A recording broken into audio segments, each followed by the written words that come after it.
What is happy creating?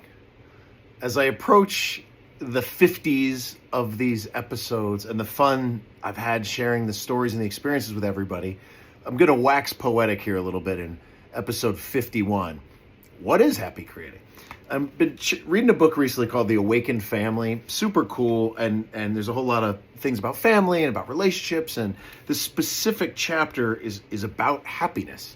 It talks about the portal of pain in our lives, and that chasing happiness isn't what happiness is about. It's about start where you are, stand where you are, find joy and happiness in what you have versus what you don't have.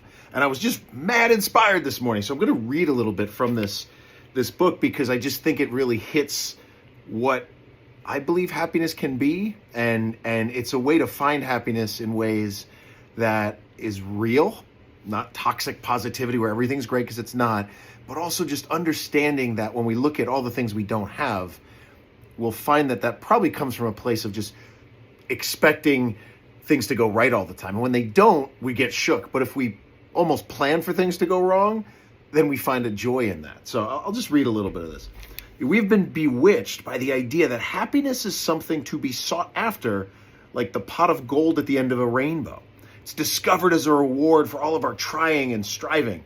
This view of happiness leads to unending discontent. The idea that I need to be happy comes from this sense that the present moment, right where we are right now, is somehow lacking.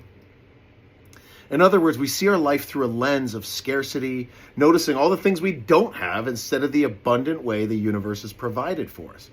And so as the Declaration of Independence sanctions, we set off in the pursuit of happiness, not realizing that this can never bring us happiness, pursuing it and chasing it all the time.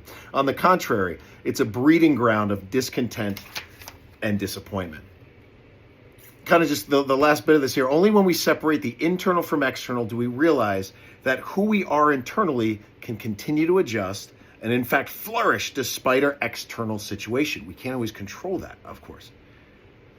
When we arrive at this realization, our inner being looks at life's challenges, just the reality of being human and alive, with vigor instead of victimhood, valor instead of fear.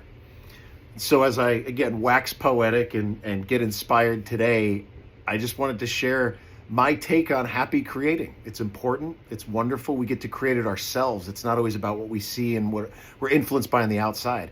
And so for today and forever, I wish you happy creating.